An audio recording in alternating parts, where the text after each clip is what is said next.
Lawyers of Reddit. What's the dumbest thing you've had to explain to a client? 1. In my state we have this thing called victim's compensation. An oversimplification of how it works goes as follows. If you are the victim of a crime and suffer some form of injury, for example, psychological, physical, etc., you can apply for a payment from state funds.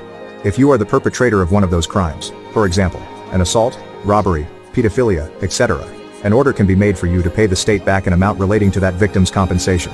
I had a client who felt the process of being convicted for assaulting his relatives, and having to pay victim's compensation back to the state was arduous, and in return, he should be receiving victim's compensation from the state. So, that was fun to explain. 2. I once had to explain to a client that he could, in fact, fire an employee for 1. Stealing significant sums of money from the safe, 2. Pulling a gun on a coworker who questioned these activities, and 3.